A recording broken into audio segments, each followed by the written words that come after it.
आज का वो बहुत ही पावरफुल टॉपिक है। हमने पहले जो सीखा उससे आगे बढ़ रहे हैं हम लोग। हमने कल तक सीखा I am willing to change, मैं खुद को बदलने के लिए तैयार हूँ। ठीक है, हम सभी ने सीखा, हम सभी ने चांट भी किया, मैं खुद को बदलने के लिए तैयार हूँ। हमने किसके ऊपर प्रैक्टिस करी? अपने थ्रेड के ऊपर हमने प्रैक्टिस की थी, राइट? तो आज हमारा बात यहाँ पर ये आती है कि मैं क्या सच में खुद को बदलने के लिए तैयार हूँ? क्या ऐसा हम कर पाते हैं? अभी मैंने आपको बोला कि मैंने ना आंवला खाना है, मैंने रोज आंवला खाना है दिन में 3 बार। क्या आज के आज आप वो अपने ऊपर अप्लाई कर पाओगे? या मैंने आज ये बोला कि मेरे को ना रात को 10 बजे तक सो जाना है, क्या मैं आज के आज अप्लाई कर पाऊंगी? क्या मैं रात को 7 बजे खाना खा पाऊंगी? जब तक मैं खुद को बदलने के लिए तैयार नहीं होंगी, मैं ये सारे काम नहीं कर सकती। तो यहाँ पर हीलिंग स्टार्ट होती है जब आप ये सोच लेते हो कि मैं खुद को बदलने के लिए तैयार हूं। तो पहला स्टेप एक ही उठाना है। आपने पहला स्टेप ये सोचा कि मेरे को आंवला रेगुलर खाना स्टार्ट करना है, तो आप पहले एक सिस्टम बनाओगे ना। सुबह में खाना है, दोपहर में खाना है या रात में खाना है, 1 बार खाना है या 2 बार खाना है। आपने एक ले लिया, फिर दूसरा आपने 10 दिन खा लिया या 5 दिन खा लिया, फिर आप दूसरी हैबिट को पकड़ोगे। क्यों? माइंड में क्या है कि मेरे को ठीक होना है, मैं अपने आप को बदलने के लिए तैयार हूं। अगर हम बात बात पे ये करते रहेंगे कि मैं नहीं कर सकती, मेरे से नहीं होगा, तो वो होगा भी नहीं। अब फॉर एग्जाम्पल एक छोटी सी स्टोरी है। एक संत होता है, ठीक है, उसके ना कुटिया में बहुत सारे चूहे हो जाते हैं। तो वो अपने जो शिष्य होते हैं उनको बोलते हैं कि तुम एक बिल्ली पकड़ के ले आओ। अब वो बिल्ली तो ले आते हैं पकड़ करके। अब जब वो प्रवचन करना स्टार्ट करता है, मेडिटेशन करवाना स्टार्ट करता है, तो वो उस बिल्ली को ना बांध देते हैं, क्योंकि जब वो प्रवचन करता है ना तो वो बिल्ली चूहों को पकड़ती है तो वो बहुत तंग करती है, क्योंकि चूहे बहुत सारे हो जाते हैं कुटिया में। तो वो उस टाइम पर चूहों को पकड़ने में लगी रहती है, तो वो बाकी लोग भी डिस्टर्ब होते हैं। तो वो क्या करते हैं, जब भी कुटिया में सत्संग शुरू होता है या मेडिटेशन शुरू होता है तो चूहे को बिल्ली को बांध देते हैं। अब बिल्ली को बांध देते हैं, अभी ऐसे करते करते कई साल बीत जाते हैं। जब भी सत्संग हो ना, बिल्ली को बांध दिया जाता था। अब वो जो साधु महात्मा थे वो अपना शरीर छोड़ देते हैं। अब उन्होंने तो अपना शरीर छोड़ दिया, लेकिन बिल्ली बांधने की प्रथा नहीं छूटी। अब किसी को ये नहीं पता कि बिल्ली क्यों बांधी जाती है। बिल्ली शुरू से बांधी जाती है, इसीलिए वो लोग बिल्ली को पहले बांधते हैं, उसके बाद कथा शुरू करते हैं, अपने प्रवचन या मेडिटेशन शुरू करते हैं। उनका रूल बन गया। किस लिए? क्योंकि शुरू से चलता आ रहा है, उन्हें पता ही नहीं है आज तक कि बिल्ली क्यों बांधी जाती है।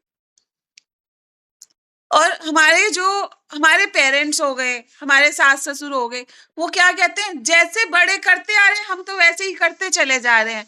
क्यों करते चले जा रहे हैं ये रीजन नहीं मालूम। आज के टाइम में अगर हम अपनी फैमिली में अपने पेरेंट्स को देखें, या हम अपने सास ससुर को देखें, या फिर उससे भी ज्यादा बुजुर्ग लोगों को देखें, दादा दादी को देखें, तो आज जब हम कोई काम करते हैं ना, पहले के टाइम में ऐसा नहीं होता था। आजकल के तो तुम पता नहीं क्या हो, सभी के फैमिली में है ये सब चीजें। हमने तो आज तक नहीं किया। हम तो हमेशा से टाटा नमक यूज करते आ रहे हैं। सेंधा नमक खाने से क्या हो जाएगा? रिफाइंड तेल खाने से क्या होता है? रिफाइंड तेल तो हम शुरू से खा रहे हैं। तो जब बोला कि रिफाइंड तेल नहीं खाना, सरसों का तेल यूज करो, अब शुरू में क्या होगा? रेजिस्टेंस आएगा कि नहीं, इसको कैसे चेंज कर सकते हैं, हमें तो डाइजेस्ट ही नहीं होगा। तो उसको अपनाने में टाइम लगा ना, जब आपने शुरू में चेंज किया अपने घर के अंदर। फैमिली वालों को भी प्रॉब्लम हुआ, फैमिली वालों को भी रेजिस्टेंस आया कि यार ये कैसे चेंज हो सकता है। पहले के लोग साड़ी पहनते थे, घाघरा पहनते थे, ठीक है, और फिर जो बहुएं आई उन्होंने सूट पहनना शुरू कर दिए। तो शुरू शुरू में क्या बोलते थे? सूट डाल के घूम रही है, हाँ, ऐसा कुछ बोला जाता था। ठीक है, आजकल की तो पता नहीं क्या है, अब सूट भी गए, पैंटें आ गई, पैंटें भी गई, कोट सेट आ गए और भी कंफर्टेबल। अब जो लोग सलवार सूट पहनते हैं उनको प्लाजो डालने में शर्म फील होती है, क्योंकि रेजिस्टेंस है, हम नहीं पहन सकते क्योंकि हम पिछले सोच के हैं, हम रिवाज के साथ नहीं बदलने वाले। जो लोग हमेशा ये बोलते, मेरे घर में भी है, मेरी मम्मी भी जैसे बोलते हैं, मैं नहीं डालूंगी, मम्मी बैठे हैं क्लास में, मेरे को प्लाजो नहीं पसंद, मेरे से नहीं डलता। मेरी इधर मदर इन लॉ भी, मम्मी तो फिर भी पहन लेंगे, मेरी मदर इन लॉ तो बिल्कुल भी नहीं डालते तो नाइट सूट्स का भी बड़ा रहता है कि पहले के लोग नाइटी वगैरह ज्यादा प्रेफर करते थे, अभी क्या है, टॉप टी शर्ट और लोअर में भी बड़े लोग टी शर्ट और लोअर डालना स्टार्ट कर गए हैं।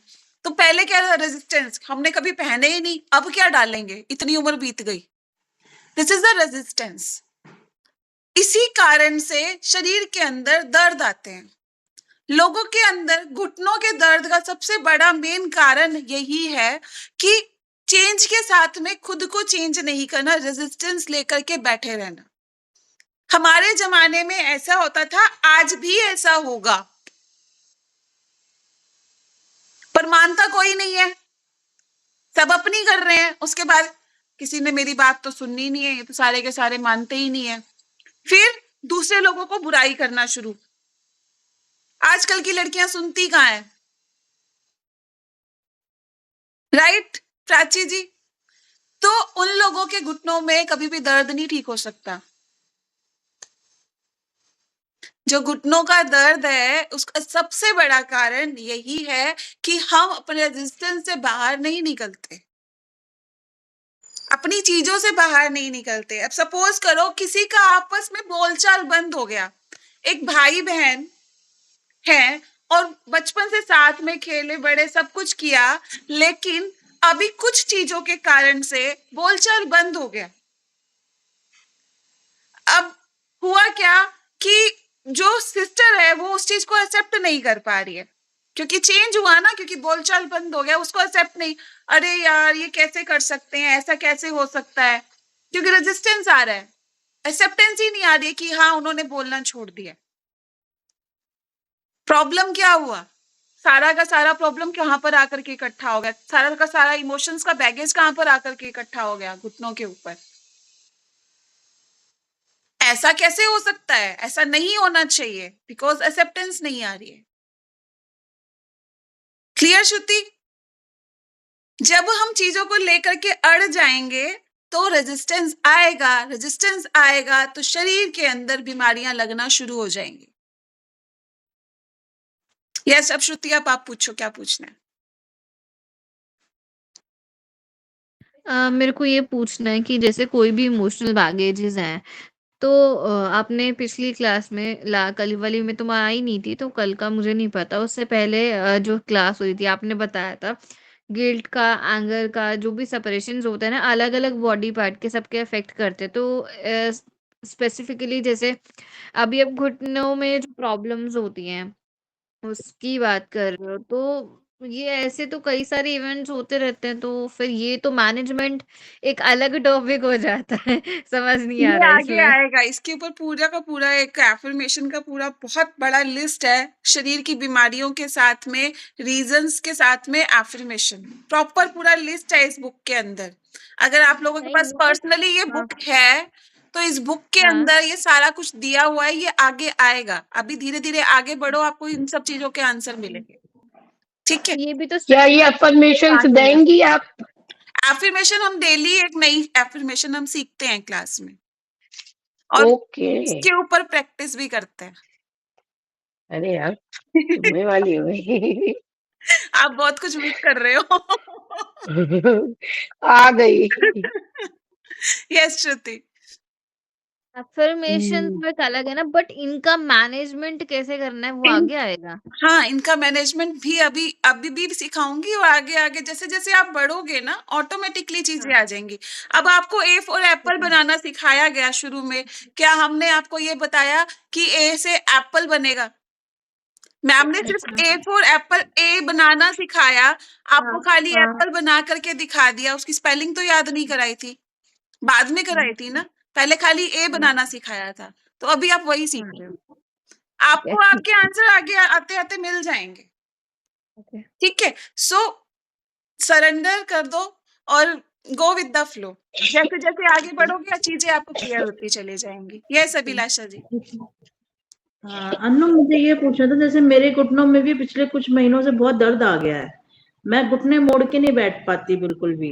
कोई बात तो ये तो मेरा तो फैट की वजह से हो रहा है ना, आप कह रहे हो रेजिस्टेंस की वजह से होता है, मगर मेरा तो फैट की वजह से है। फैट किस लिए आया है शरीर में? या दवाइयाँ मेरे खा रही हूँ ना पास 15 साल पैसा से नहीं इसमें। है, मेरे पास कभी पैसा आ ही नहीं सकता। हाँ, दिस इज द रेजिस्टेंस। वो रेजिस्टेंस आपके घुटनों में इकट्ठा हुआ पड़ा, समझे? हमारी बॉडी का फैट, आप मोटे नहीं हो, ठीक है? आप फैट नहीं हो, आपके फैट का कारण है आपके खुद के इमोशंस, ठीक है? हमारी ये जो बॉडी है, स्थूल शरीर है, उसके अलावा जो हमारा सूक्ष्म शरीर है, सूक्ष्म शरीर में हमारे इमोशंस इकट्ठे होते हैं, इस रीजन से हम लोग बीमार पड़ते हैं, ठीक है? यस श्रुति। तो इन इमोशंस को कैसे हटाएं? आगे बढ़ोगे, धीरे-धीरे आगे चलते जाते हैं, हम करते जाएंगे। और बीच में मेरी तो क्लासेस छूट गई 1.5-2 महीने तक, मैं तो मायके गई थी अपने मम्मी के आप पास। आज में रहो, ठीक है? तो आप मतलब ऐसे बैठो कि आज आपका पहला ही दिन है, डोंट वरी, ठीक है? यस प्राची जी। मुझे तो केवल आपको सुनना ही सुनना है, पूछना कुछ भी नहीं है, क्योंकि पूछने चली ना तो बहुत लंबी लिस्ट हो जाएगी। मुझे तो मालूम है कि 100 कवियों के साथ मैं जब क्लास में बैठती हूँ तो न्यूली वो बन के बैठती हूँ कि मुझे तो सीखना ही सीखना है हर हालत में। वो तो आज मैं केवल आपकी याद आ रही थी, तो मैंने कहा देखो अनु जी है कहाँ, कि इतने दिन हो गए उन्होंने मेरे को याद नहीं किया, मैं ही कर लूं उनको याद। मैं बिजी थी मैरिज में। मैं समझ रही थी कि आप बिजी हैं केवल, तो मैं ना कल से आ जाऊंगी क्लास में, डोंट वरी। ठीक है। आप बस मुझे वो लिंक भेज देना, मैं आ हाँ जाऊंगी बस ठीक। केवल। मेरे को आगे पीछे का कुछ नहीं पूछना, पहले मैं आज मैं बैठ रही हूँ फिर मैं देखती हूँ। Thank you. ठीक है। चले आगे। तो अब नेक्स्ट है परिवर्तन का अवरोध। अब शुरू में क्या होगा, हम कुछ भी नया करेंगे ना तो उसमें रेजिस्टेंस आएगा। अब मैंने बोला आपको रसगुल्ला नहीं खाना, आप रसगुल्ला तो आपका फेवरेट है, अब यार खा लेना एक, कोई बात नहीं, कोई नहीं, 4 खाते हो ना, 1 खा लेते हैं। शुरू में आएगा रेजिस्टेंस या नहीं आएगा?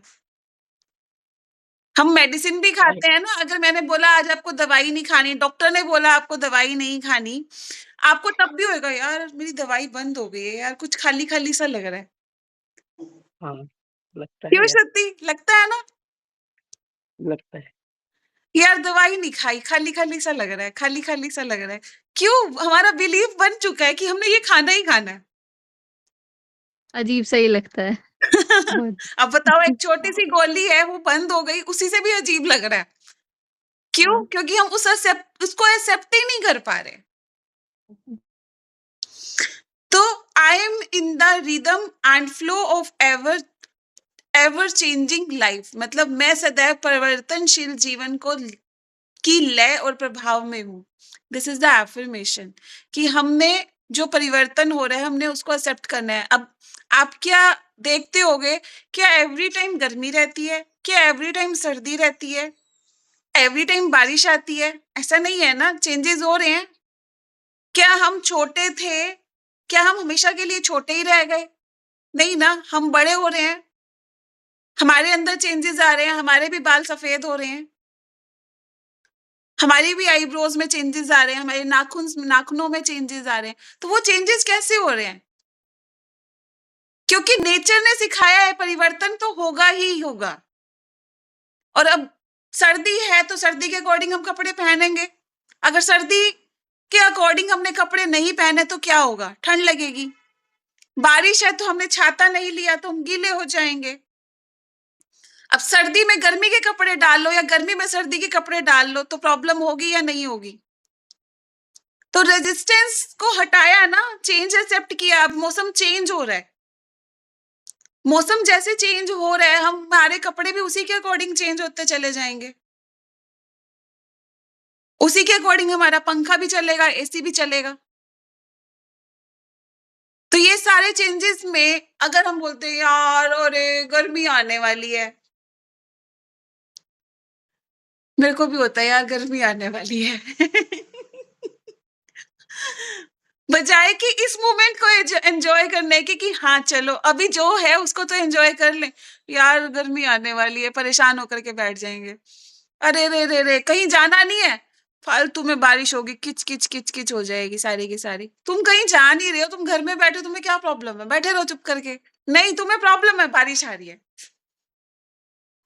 दिस इज अ रेजिस्टेंस, हम एक्सेप्ट ही नहीं कर रहे। तो सबसे पहले इन चीजों के ऊपर रिएक्शन देना बंद कर दो कि बारिश आ रही है, इट्स ओके, आ रही है तो मौसम चेंज हो रहा है, इट्स ओके। अगर मान लो कि गली में लोग आ रहे हैं जा रहे हैं, आपको प्रॉब्लम हो रही है, प्रॉब्लम किस में है? उन लोगों में है जो आ रहे हैं जा रहे हैं, या हमारे में है? बाहर ढोल बज रहा है, आपको प्रॉब्लम हो रही है, तो प्रॉब्लम ढोल बजने में है या आप में है? बताओ। हमारे में। बाहर ढोल बज रहा है, हम उसको बंद नहीं कर सकते, हम उस चीज को एक्सेप्ट करके उसको एंजॉय कर सकते हैं। और कई लोग तो जनरेटर की आवाज पे भी नाचने लगते हैं यस श्रुति, कोई आया है? मुझे आइए एक मिनट। मुझे ये पूछना है कि जैसे हम एक्सेप्टेंस के ऊपर बात कर रहे हैं, तो ऐसे तो कई सारी चीजें हो जाती है, जैसे हम एक्सेप्ट नहीं कर पाते तो कैसे करते हैं एक्सेप्ट। और उस दिन जो आपने फॉरगिवनेस की मेडिटेशन दी थी वो करी थी, बट वो इतनी जल्दी फॉरगिव ही नहीं हो पा रहा, इतनी वो जल्दी, एक्सेप्टेंस वाली इतनी चीज जल्दी है। होगा भी नहीं ना, इसीलिए तो ये लेसन पढ़ाया जा रहा है, इसीलिए तो अगर ये पढ़ाया। बताओ, फॉरगिव, फॉरगिव करने का मतलब है कि आपने अपने आप को भी माफ कर दिया। हम जब चीजों को पकड़ के रखते हैं ना, अभी एक पेन को पकड़ो, इसको इतनी जोर से कस के पकड़ो, सभी पकड़ो हाथ में, हाँ सभी के सभी पकड़ो हाथ में, हाँ इसको इतनी जोर से पकड़ो कि आपका हाथ दर्द करने लगे। पकड़ लो, पकड़ो, बहुत तेज अच्छे से पकड़ो। हो रहा है दर्द सबको हाथ में? कस हाँ, के पकड़ो, बहुत तेज कस के पकड़ो, छोड़ दो। कैसा लगा हाथ छोड़ के, पेन को छोड़ के कैसा लगा? रिलीफ मिल रहा है। रिलैक्स। रिलैक्स मिल रहा है ना? ऐसे ही आप जब लोगों को माफ कर दोगे ना, आपको रिलैक्सेशन मिलेगा, आपके शरीर के दर्द ठीक होंगे, आपके शरीर की बीमारियां ठीक होगी। आप जब लेट गो कर दोगे, आप लाइफ में आगे बढ़ने लगोगे, आपकी लाइफ में प्रोस्पेरिटी अबेंडेंस ऑटोमेटिकली आएगी। ये जो हम लोग अपनी कुंडली उठा करके लोगों को दिखाते हैं, इतने इतने पैसे लगा देते हैं, ये सारी चीजें ऑटोमेटिकली हील हो जाएंगी। आपका एस्ट्रोलॉजी, न्यूमरोलॉजी कोई काम, मतलब उस चीज का कोई बेनिफिट ही नहीं रह जाएगा उसके अंदर, या कोई मतलब ही नहीं रह जाएगा। बेनिफिट नहीं, मैं किसी चीज की गलत वो नहीं बोल रही हूँ कि न्यूमरोलॉजी गलत है या एस्ट्रोलॉजी गलत है, बट अगर आप इन सब चीजों को समझना शुरू करोगे तो आपके लिए ये चीजें जो रेमेडीज है ना, वो सब फालतू की रह जाएंगी, उसका कोई मतलब ही नहीं रह जाएगा। क्योंकि जब आप कुछ भी एस्ट्रोलॉजी में जाओगे, न्यूमरोलॉजी या किसी भी लॉजी में जाओगे, वो आपको रेमेडीज देंगे करने के लिए। शिवलिंग पे जल चढ़ाओ, सूरज को जल दो, मैं इन सब चीजों को गलत नहीं कहती हूँ, लेकिन अगर आपने अपने ऊपर इस तरीके से काम करना शुरू कर दिया, तो आप जहां बैठे हो ना, वही मंदिर बन जाएगा आपके लिए। ठीक है, मूर्ति क्यों बनाई गई? ताकि आपको एक विजुअलाइजेशन मिले कि हाँ, तो आपको इसके ऊपर ध्यान लगाना है। अदरवाइज आपकी सांसें ही आपका भगवान है। भगवान क्या है? आपके अंदर ही है, उसको ढूंढना कैसे? अपनी सांसों पर ध्यान लगाने को मिलेगा वो। यस अभिलाषा जी। मगर अन्नू जी, मेरे को तो पूजा करना जरूरी है, और मैं तो महादेव की पूजा करती हूँ रोज। और मुझे तो बहुत पूजा करते वक्त इतना अच्छा ध्यान लगता है मेरा महादेव जी से, आधे घंटे के लिए तो मैं किसी दूसरी दुनिया में चली जाती हूँ, मुझे पता ही नहीं होता मैं कहाँ हूँ। मैंने मना थोड़ी किया कि ध्यान मत करो, पूजा मत करो। मैं ये कह रही हूँ कि मूर्ति किस लिए बनाई गई? वो इसीलिए बनाई गई ताकि हम उससे कनेक्ट हो पाए। सिर्फ यही रीजन मैं आपको बोल रही हूँ कि इसी कारण से मूर्ति बनाई गई। पहले लोग ग्रंथों के अंदर से ही पाठ पूजा करते थे, उसी को ही भगवान मानते थे। बाद में भगवान की मूर्ति बनाई गई ताकि लोगों को रियलाइज हो कि ये भगवान है। ठीक है? यस सोनाली। ऐसा सबका मुझे नहीं पता, लेकिन मैं अभी जहाँ पे रहती हूँ वहाँ पे बाजू में एक साउथ इंडियन लेडी है, उसने मुझे ये बोला, क्योंकि उसको थोड़ा बहुत भगवान से रिगार्डिंग नॉलेज है, तो मतलब वहाँ के बिलीफ के मुताबिक जो शिव जी को फॉलो करेंगे ना, वो हमेशा ही एक एक बहुत टफ लाइफ से पसार होंगे, डिस्पाइट ऑफ अदर लॉर्ड। मतलब अगर सपोज के आप विष्णु जी को फॉलो करते हो तो आपकी लाइफ इजी हो जाएगी, लेकिन मैं शिव जी में बिलीव करती हूँ तो मेरी हर लाइफ बहुत मुश्किल से गुजरेगी, क्योंकि शिव जी एक ऐसी प्रकृति है जो हर चीज को परे रख के वो अम, अपार है। ठीक है, वो हर चीज को अपने ऊपर ले लेते हैं और रिजॉल्व भी करते हैं। उसी तरह हम भी सब कुछ अपने ऊपर लेके धीरे धीरे रिजॉल्व कर रहे हैं, लेकिन वो टफ होगा। क्या ये सही है? आपके नहीं ना? बिलीफ, आप वो उस मैम का बिलीफ है जो उन्होंने आपको बताया। अगर आपका बिलीफ ये है कि शिवजी भगवान के जो उपासक होते हैं ना, उनका जो सारे के सारे प्रॉब्लम है ना ऑटोमेटिकली हील हो जाते हैं, तो आपके साथ वही होगा। किसी ने बोला कि मंगलवार को सिर नहीं धोना या वीरवार को सिर नहीं धोना, तो किसी के साथ कोई इंसिडेंट हुआ होगा उस दिन। ठीक है, किसी बड़े बुजुर्ग के साथ कोई इंसिडेंट हुआ, वीरवार को सिर नहीं धोना चाहिए, उन्होंने सिर धोया होगा तो कुछ मिस हैपनिंग हुआ होगा। अब उसके बाद वो चलता आ रहा है। ठीक है, अब आपने सिर धो लिया, मान लो आपको याद नहीं रहा आज वीरवार है, आपने शुक्रवार समझकर सिर धो लिया और सडनली आपकी मम्मी ने बोल दिया आज तो वीरवार था, तूने सिर धो लिया। आपके मन में क्या चलता जाएगा? ओए आज वीरवार था, ओए वीर, कुछ बुरा तो नहीं हो जाएगा, कुछ बुरा तो नहीं हो जाएगा? होगा क्या?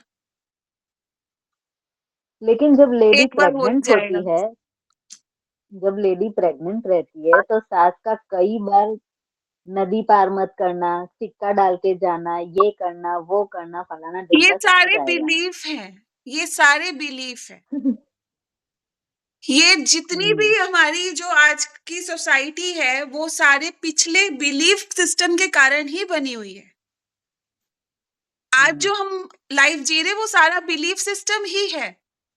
वो हम हमारे फैमिली का बिलीफ सिस्टम को फॉलो करते हुए जा रहे हैं। अगर आपने वही बिलीफ सिस्टम को ब्रेक कर दिया, वीरवार को आप सिर धो रहे हो, आपको कोई प्रॉब्लम नहीं हो रही। क्यों? आपके माइंड में है कि सारे दिन भगवान के हैं, कभी भी सिर धो लो, कोई प्रॉब्लम नहीं होती है। एक क्वेश्चन मेरा भी है, यस प्राची। उसमें आंसर भी हो सकता है और क्वेश्चन भी है। मैं पहले बहुत पूजा करती थी, मतलब कोई चालीसा, कोई व्रत, कोई चीज छूटती नहीं थी और ज्यादा से ज्यादा करने की कोशिश करती थी, कोई दिन का व्रत नहीं छूटता था। लेकिन जब से मैं रेकी में और इन सब में आई हूँ, मेरी पूजा, मतलब बिना पूजा किए मैं खाना नहीं खाती थी। मेरी पूजा तो समझ लीजिए कि हाँ, अंदर से सारी पूजा चल रही है कि मैं अपने घर का वेस्ट कर रही हूँ, अपने बड़ों का सम्मान कर रही हूँ, अपने सास ससुर को बैठ के खिला पिला पा रही हूँ मैं, तो ये मेरे लिए एक अपॉर्चुनिटी है। और हर टाइम जो मैं काम कर रही हूँ वो मेरे लिए चैलेंज नहीं है, एक अपॉर्चुनिटी है। तो मेरी लाइफ जो पहले बहुत टफ सिचुएशन से गुजरती थी, मुझे लगता है कहीं बहुत कुछ उसके हल और रास्ते अपने आप ही निकलते आ रहे हैं। यस प्राची जी, याद है सुबह 5 बजे का टाइम? हाँ वो ही चीज है। तो मतलब मुझे ऐसा लगता है कि आपका जो बिलीव बन जाता है ना, वो चीज जो अनु जी कह रही है ना, वो चीज 100% आपकी साथ होने। जैसे मुझे लगता है अगर मैं अपनी सास को खाना खिला दूं तो मेरे भगवान जी का भोग तो वैसे ही लग जाता है। इट्स ओके क्योंकि मेरा बिलीव है कि मेरे भक्त तो हमारा भाव जाता है, भाव से ही सब कुछ पॉसिबल है। यस बस आपकी हीलिंग भी उतनी जल्दी और उतना ज़्यादा फास्ट हो जाती है जब आपका बिलीफ सिस्टम चेंज हो जाता है। अभी मेरे पास ऐसे-ऐसे एक्सपीरियंस हो रहे हैं, मैं लोगों की हीलिंग करती हूँ, कई बार जस्ट मेरे को बोलते हैं लोग, इवन मम्मी ने मेरे को कल-परसों बोला, मैंने बताया भी था। मम्मी बोले, "तूने मेरी कल हीलिंग की थी ना?" मैंने कहा, "मैंने तो खाली बोला था कि हाँ, आपको रात को नींद आ रही है और आपको नींद आ गई। मैंने तो हीलिंग भी नहीं करी, मेरे को खुद को नींद आ गई थी हीलिंग करते-करते।" जस्ट भाव, क्योंकि आपने अंदर से प्योर करना शुरू कर दिया ना अपने आप को, आप जस्ट किसी के लिए ब्लेसिंग भी माँगोगे ना, वो उसी टाइम तुरंत लगेगी। ये मैं आज फ़ील कर पा रही हूँ, मतलब किसी के भी कोई मैसेज आ गया, किसी का कोई भी प्रॉब्लम का मैसेज आ गया, जस्ट हाँ जी, ये प्रॉब्लम हो गई है। सोनी का मैसेज आया था, सोनी के पापा का ऑपरेशन हुआ था। तो सोनी ने भी मेरे को बोला कि मैम प्लीज़ हीलिंग कर दो, मेरे पापा का ऑपरेशन हुआ है। तो just I pray for them कि हाँ, उनको उनका जो प्रॉब्लम है वो हील हो रहा है। सामने वाला अपने आप आंसर करता है कि हाँ, आपकी हीलिंग ने बहुत बढ़िया काम किया है। मैं तो हीलिंग पे जब बैठूँगी मेरे को पहले रिज़ल्ट मिल रहा है। क्यों? वो काम मैं नहीं कर रही, वो यूनिवर्स कर रहा है, क्योंकि सरेंडर किया हुआ है। जैसे ही आप सरेंडर करना शुरू कर देते हो, खुद को सौंप देते हो और फिर बोलते हो कि आप करो। फिर तो वही गाना है ना, मेरा आपकी कृपा से सब काम हो रहा है, वो सब अपने आप होने लगता है। ठीक है? क्लियर? सोनी पापा कैसे हैं अभी? ठीक है, अभी बेटर है। ग्रेट। चलो आगे बढ़ते हैं। चेंज जो है वो नेचर का पार्ट है। अगर हम चेंजेस को एक्सेप्ट नहीं करते तो हमारे साथ प्रॉब्लम होती है। लाइक अगर सर्दी है तो सर्दी में अगर हम सर्दी के कपड़े नहीं डालेंगे तो क्या होगा? हमें ठंड लगेगी, राइट? ठंड लगेगी या फिर हम बीमार पड़ जाएंगे ठंड के कारण। ऐसा होगा क्योंकि हम चेंज नहीं हो रहे हैं, राइट? हमारी मिन्नी मैडम कॉल कर रही है।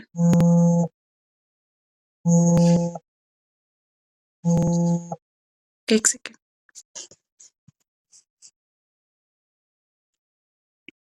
यस, हमारी बॉडी, हमारा टाइम, हमारा नेचर चेंज होता ही नहीं है।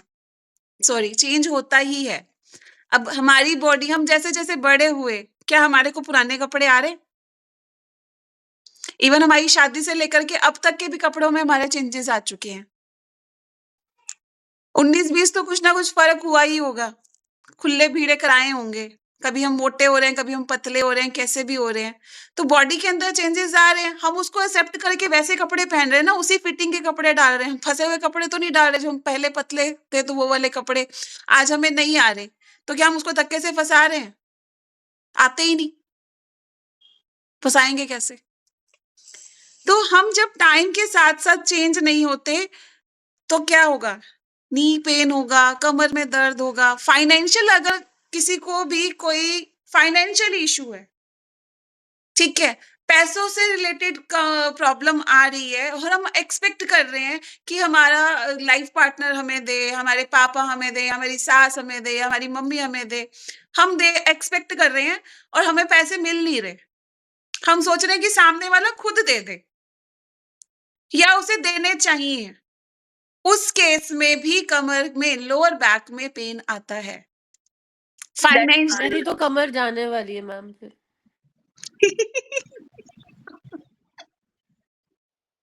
मैम पति से नहीं अन्नू एक्सपेक्ट जी करेंगे फिर तो से, किससे करेंगे? अन्नू जी कमर दर्द वाला फिर से रिपीट कर दीजिए प्लीज एक बार, मेरा थोड़ा निकल गया। मैं कह रही हूँ, जब हम एक्सपेक्ट करते हैं मनी से रिलेटेड चीजों को कि हमारे को किसी से पैसे मिल जाएंगे, लाइक हमेशा वाइफ की एक्सपेक्टेशन रहती है, हस्बैंड से रहती है, और मोस्टली लेडीज में कमर का दर्द होता भी है।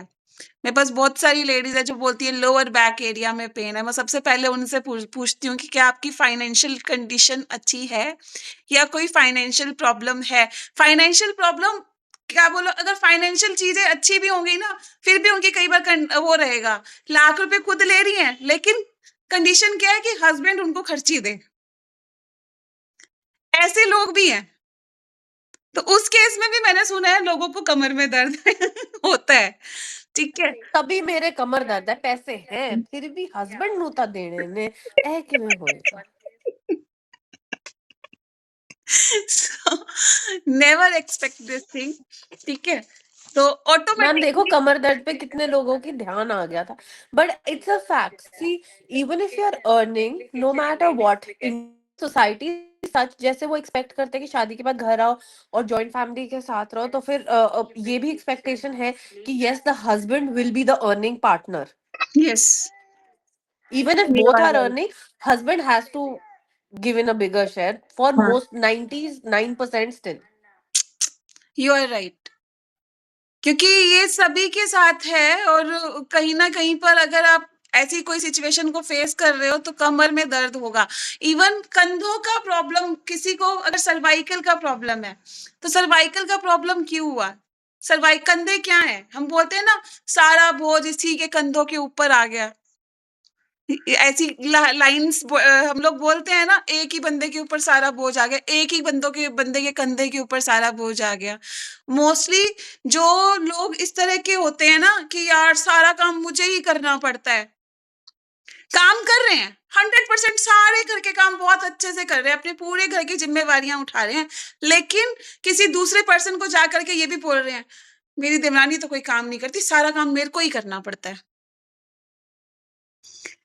मेरी ननद तो कोई काम नहीं करती, सारा काम मुझे ही करना पड़ता है। आप सभी के सामने बहुत अच्छे और सब लोग आपकी वाह-वाह कर रहे हैं, लेकिन आप किसी थर्ड पर्सन के सामने जाकर के अपने फैमिली वालों की ही बुराइयां करते चले जा रहे हो। उस केस में कंधे गए। 100% सर्वाइकल का प्रॉब्लम रहेगा ही रहेगा। एक चीज़ पूछनी है मुझे कि आप जैसे बता रहे हो कि घुटनों का दर्द भी आपने बताया था, कमर का दर्द, ये सारे बिल्कुल लैक ऑफ एक्सेप्टेंस की वज़ह से है ना? कंधों का तब है अगर घर वाले हमारे बारे में बात कर रहे हैं। क्या कह रहे हो? कंधों का दर्द तब है अगर घर वाले हमारे बारे में बात कर नहीं, रहे हैं। जैसे मान लो कि आप अपना घर का सारा काम कर रहे हो और बहुत अच्छे से कर रहे हो, पूरी रिस्पॉन्सिबिलिटीज उठा रहे हो, ठीक है? और फिर अपनी मम्मी को फ़ोन करके कह रहे हो, "मम्मी यार मैं थक जाती हूँ, सारा काम मेरे को ही करना पड़ता है, मेरी देवरानी तो कोई काम ही नहीं करती, या मेरी कोई जेठानी तो मेरे कोई काम ही नहीं करती, सारे काम मेरे को ही करने पड़ते हैं।"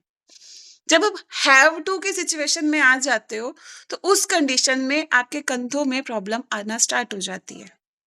और अगर मैं बोलूंगी कि मम्मी सब कुछ वो करते हैं और मैं पूरी ऐश में जी रही हूँ, तो कभी भी कंधे में प्रॉब्लम नहीं आएगी।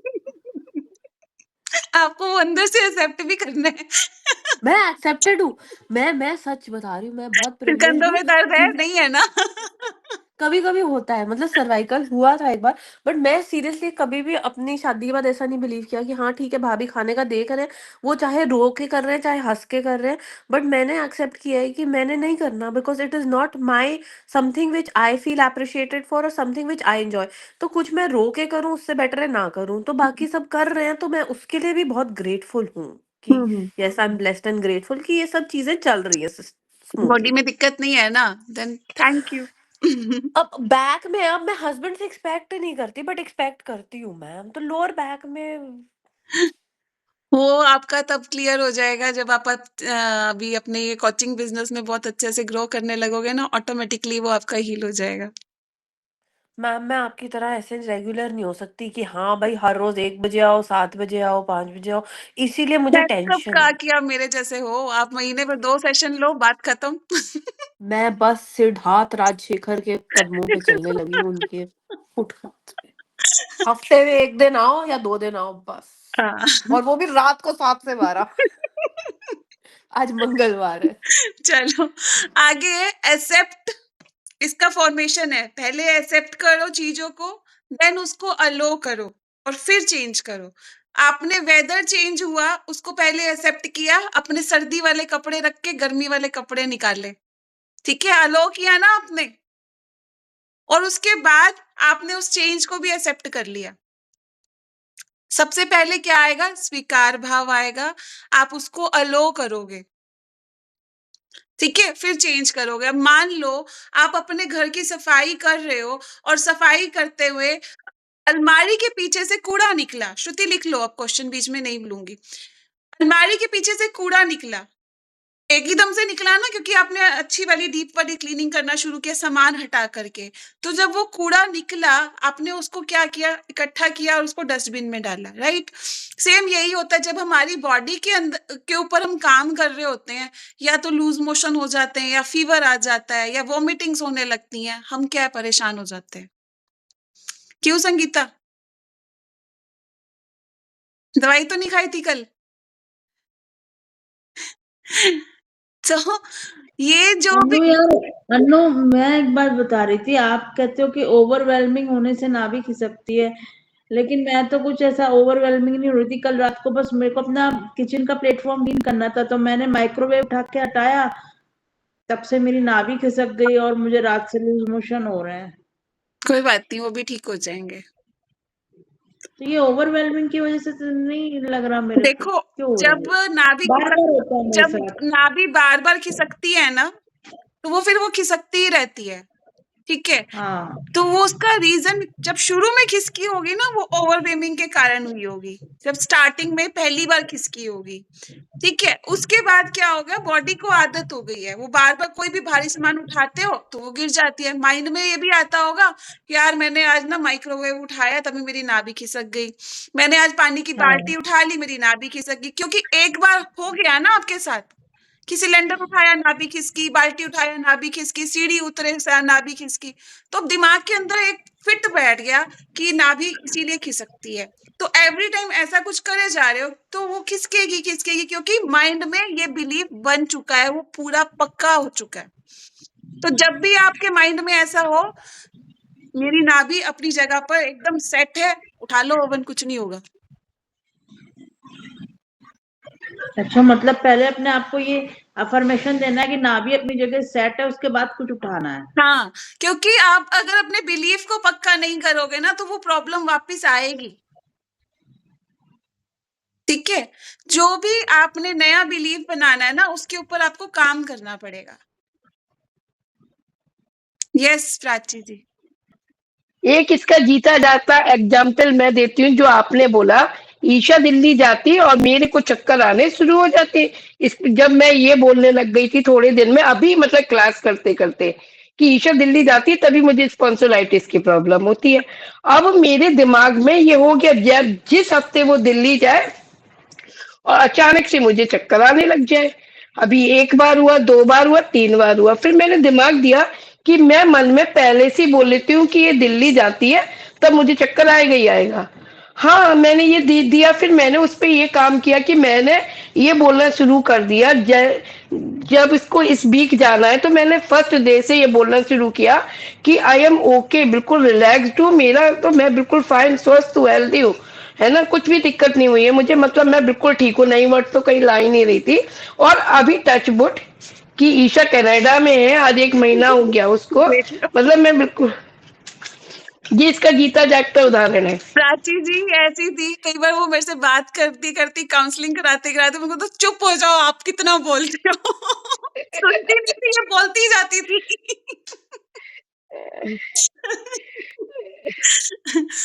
तो मैं कई बार उनको बाद में सॉरी फील करती थी, मैंने कहा आप मेरे से बड़े और मैं आपको ऐसे बोल देती हूँ। कोई नहीं, इसको कि यार बड़ा छोटा कुछ नहीं होता इस क्लास में, मतलब जहाँ मिल रहा है, जो दे रहा है वो सबसे बड़ा है इस टाइम पे कुर्सी पे जो बैठा है। तो अभी प्राची जी में बहुत बड़ा चेंज आया, 360 डिग्री चेंज हुआ है। मुझे याद है वो सुबह का 5 बजे का टाइम, मैंने इन 3 फ्रेंड्स को बोला था, आज शाम को क्लास है, आ जाओ रेकी की, इसके बाद आप लोगों को क्लास में नहीं बैठने दिया जाएगा। और ऑन द सपोर्ट इनको रेकी की क्लास में बिठाया था। 2023 या 24 का है ना ईयर था 23 वो, की बात है, 23 की बात है, 24 की है, 24 की। जनवरी की थर्ड बात है। सेकंड, हाँ सेकंड डिग्री तो 24 में ही हुआ है ना। ठंड ठंड का टाइम था, सुबह सुबह हाँ हम लोगों की योगा क्लास ले रही थी, तब मैंने इन लोगों को बोला आ जाओ जल्दी आ जाओ। तो अभी तक जितना भी मैंने बताया, क्या क्लियर हो गया? अब हमने अपने बिलीफ के ऊपर काम करना है कि हमें हमारे बिलीफ को ठीक करना है, ठीक है? तो हमारे बिलीफ में सबसे पहले है, आप चीज को एक्सेप्ट करो, फिर उसको अलो करो और फिर चेंज करने के लिए तैयार हो जाओ। लाइक कि पहले आपने अपने सर्दियों के कपड़े उठा करके रखे, गर्मियों के निकाले, उसको डालना स्टार्ट किया। राइट? सेम बारिश आई, अपना छाता निकाला और बाहर निकल के बारिश को एन्जॉय किया, बजाए कि ये बोलते हुए कि यार सारा कीचड़ हो जाएगा, सारे पैर गंदे हो जाएँगे, कपड़े गंदे हो जाएँगे। Is that clear? तो इन चीज़ों में आपको देखना है मैं कौन-कौन से बिलीफ सिस्टम के ऊपर हूँ, कि लाइक हमारे टाइम पर तो ऐसा हुआ करता था। हमारे टाइम पर तो ऐसा हुआ करता था। आप लोगों के मतलब वो आप लोगों ने हो सकता है ऐसा टाइम भी देखा हो जब लोगों के घर में पानी नहीं था। लोग पानी बाहर से भर के आते थे। क्या आज के हमारे बच्चों ने ये चीज़ देखी है? हमारे बच्चों ने सिलेंडर देखे हैं जिसके ऊपर मेंथल लगाए जाते थे? उनके लिए तो एक शो पीस है वो। क्या उन्होंने लालटेन देखी है? हमने देखी है। तो वो सारी चीज़ें क्या हैं? हम लोग छोड़ के आए हैं ना। अगर मैं बोलूँ कि हमारे टाइम में तो हम लालटेन में उसमें गैस की रोशनी में पढ़ते थे जब लाइट जाती थी। आजकल तो इन्वर्टर है, बच्चों को समझ ही नहीं आएगा, मतलब आप बात ही क्या कर रहे हो? बच्चा पैदा हुआ, उसको हमने एसी में रखा, उसको लाइट जाने का, पंखा झलने का मतलब ही नहीं मालूम। क्यों? क्योंकि उसने देखा ही नहीं है। वो कैसे उस चीज़ को बोलेगा कि हाँ, ये सब होता है? हम लोगों ने उस चीज़ को एक्सेप्ट किया ना कि हाँ, एसी है, गर्मी है तो एसी चला दो। राइट अभिलाषा जी? यस श्रुति? अभी हम कई चीज़ों के ऊपर बात कर रहे थे, जैसे कि अभी फर्स्ट लास्ट जो बात कर रहे थे, घुटनों का दर्द, कंधों का दर्द या ये सारा कुछ। तो पहला क्वेश्चन ये है कि पता कैसे चलेगा कि किस वजह से एग्ज़ैक्टली बॉडी उस तरीके से रिएक्ट कर रही है? हाँ, तो सबसे पहले तो ये है कि आपका जो प्रॉब्लम आपको जो भी हेल्थ इश्यूज़ हुई पास्ट में 2020 में, ठीक है? आज आपको समझ आता है कि आपकी वो प्रॉब्लम किस लिए हुई थी? वो बहुत बार जैसे ओवरथिंकिंग करने की वजह से, एक ही चीज़ के ऊपर स्टक रहने की वजह से। तो आपको अपने प्रॉब्लम का सॉल्यूशन मिल गया? आपको पता लग गया कि मेरे को ओवरथिंकिंग से कैसे बाहर आना है? हाँ, वो कुछ ना कुछ दूसरे अपोज़िट डायरेक्शन में जाके उसका काम करने लग जाओ, दिमाग को बिज़ी कर दो, खाली मत छोड़ो। हाँ, तो आपके ही क्वेश्चन में आपका आंसर छिपा है। मेरे क्वेश्चन में मेरा आंसर आपको जब ये पता लगा कि ओवरथिंकिंग मेरी इस कारण से हुई और मैंने उसके बाद खुद को डाइवर्ट किया तो मेरे को सॉल्यूशन मिल गया, ठीक है? अब आपको ये पता चल गया कि घुटनों का दर्द का कारण ये होता है कि पिछली बातों को हम रिपीट करते रहते हैं, हम एक्सपेक्ट करते रहते हैं या जो भी मैंने घुटनों के दर्द का कारण बताया आपको कि हमारे ज़माने में तो हम लोग साड़ी पहना करते थे, हम तो आज भी साड़ी पहनने वाले हैं। जैसे हमारी दादी की डेथ हुई, जो मेरी दादी सास थी, वो डेथ तक भी अपने वो साड़ियाँ डालते थे। जब लास्ट मोमेंट था ना 2-3 दिन पहले उनको हमने टी-शर्ट्स डालना स्टार्ट किया था।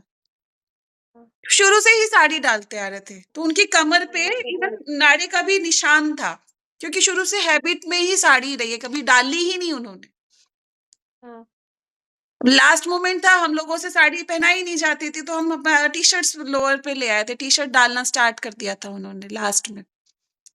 हाँ, ठीक है, तो वो चीज़ें जब हम एक्सेप्ट नहीं करते, हम उसी चीज़ के ऊपर जकड़े ही रहते हैं कि नहीं मैं तो साड़ी ही पहनने वाली हूँ। आप देखना जो पुराने बड़े लोग हैं, उनके हेल्थ इश्यूज़ कितने सारे हैं।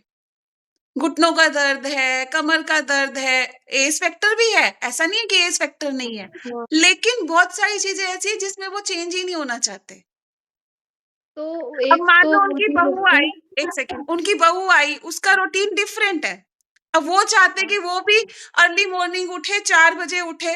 अब जिसकी हैबिट ही नहीं है सुबह 4 बजे उठने की, वो कैसे उठ जाएगा? हाँ, बट हमारी एक्सपेक्टेशन है कि उसको तो 4 बजे उठना चाहिए क्योंकि मैं 4 बजे उठती हूँ। हाँ, लास्ट में क्या है? एसिड बढ़ेगा, एसिड बढ़ने के कारण क्या है? बॉडी के अंदर टॉक्सिन्स बढ़ेंगे तो एक्सपेक्टेशन के कारण घुटनों में दर्द आएगा। ये एसिड कैसे आ गई? मतलब एसिड का समझ नहीं आया मुझे कॉन्सेप्ट। बॉडी के अंदर जो है केमिकल रिलीज होता है, केमिकल एसिड ही हमारी बॉडी के अंदर जो है अलग-अलग तरह के एसिड बनते हैं बॉडी के अंदर, वो अलग-अलग जगह पर काम करते हैं। ठीक है? तो अभी इसके अंदर बहुत ज़्यादा डीप में नहीं घुसो, धीरे-धीरे आगे समझ आता जाएगा। आप श्रुति आपका क्या है? आप ये चाहते हो कि मेरे को आज के आज ना सब कुछ समझ आ जाए। ऐसा नहीं है। ए फॉर एप्पल को सीखने के लिए आगे बढ़ना पड़ेगा। अभी पहले एक ए बनाना सीखो। ठीक है? मैंने कई क्वेश्चन लिए, 3 क्वेश्चंस हो रहे हैं। हाँ, बोलो। जी, एक तो ये लिखा था कि ना, एक आपने बोला था ना स्थूल शरीर और एक सूक्ष्म, क्या था वो? जो सूक्ष्म भी शरीर। शरीर था। हाँ, हाँ, हाँ, सूक्ष्म शरीर। ये मुझे नहीं पता क्या होता ये है, रेकी आप का बता कंसेप्ट है, दो। इसको हम बाद में क्लियर करेंगे, लंबा टॉपिक है ये। टाइम नहीं है क्योंकि हमें ये प्रैक्टिस करना है। अच्छा, और एक वो बिलीफ, मेरे को बिलीफ अभी तक समझ नहीं आया ना, बिलीफ मेरा, वो देख भी लूं कि ये बिलीफ है, बट उसको करना कैसे, प्रोसेस है, मुझे नहीं सीख आता। जाएगी धीरे-धीरे। आगे जैसे-जैसे कई सारी बढ़ेगी चीजें। आगे हाँ, जैसे-जैसे बढ़ेगी वैसे-वैसे बिलीफ चेंज होते चले जाएँगे। क्या आज भी तू फ्रॉक पहनती है? नहीं, सूट पहनती है ना? बचपन में फ्रॉक सूट पहनती भी थी, पसंद नहीं स्कर्ट्स पहनती थी। हाँ, डालने वाले आज भी डालते हैं फ्रॉक, जिनको हैबिट है। डालते हैं। तूने अपने हाँ, आप को स्कर्ट चेंज भी किया? डालती है लड़कियां मेरी एज की। तूने अपने आप को म फैमिली के अकॉर्डिंग चेंज किया? हाँ, दैट इज़ द एक्सेप्टेंस। नहीं, मैं तो आज ही फ्रॉक अब भी फ्रॉक ही पहनने वाली हूँ। मेरे को तो अभी भी फ्रॉक ही पहननी है, जिद करके बैठ जा। क्या होगा, घर में लड़ाई होगी या नहीं होगी? पापा हाँ, गुस्सा करेंगे या नहीं करेंगे? करेंगे। एक्सेप्ट किया ना तूने उस चीज़ को? तो वो तो एक्सेप्ट कर लिया, लेकिन दिमाग में कई सारी चीजें अनकॉन्शियस लेवल पे, मेरे को कुछ चीजें पता भी नहीं है क्या हो रही हैं, कोई तो बात मेरे को नहीं। पता ही नहीं कि मैं कैसे एक्सेप्ट करूं। चलो हम वही, पहले से मेरे को एक्सेप्टेंस ही नहीं पता मुझे अभी। हम पहले इसी की प्रैक्टिस करके फिर एक्सेप्ट करेंगे। चलो आ जाओ। ये करना किससे है, क्या करना है? नाड़ा लो, अपना नाड़ा हाँ, लो और उसकी प्रैक्टिस करना स्टार्ट करो। जिनके पास नाड़ा नहीं है, वो अपने आप को मिरर में देख करके प्रैक्टिस करो। करना क्या है? होपोनोपो करना है, क्या करना है? मैं बोलूँगी, मेरे साथ-साथ बोलना। जो मैं अच्छा, बोलूँगी नाटक नहीं लगे, ढूंढना पड़ेगा। ढूँढो। क्या है? तो लेट्स स्टार्ट। काउंटर ले लो, माला ले लो, जो भी आपके पास अवेलेबल हो माला आप ले उसको ले लेते हैं, लो। ठीक है, श्रुति, आपके ठीक है। क्वेश्चन के आंसर आने वाले टाइम में धीरे-धीरे क्लियर होते चले जाएँगे, ठीक है? Okay, okay. Yes. Now let's start. All is well. हम लोग आज क्या बोलने वाले हैं? All is well. सब कुछ अच्छा है। Clear? So speak with me, all is well.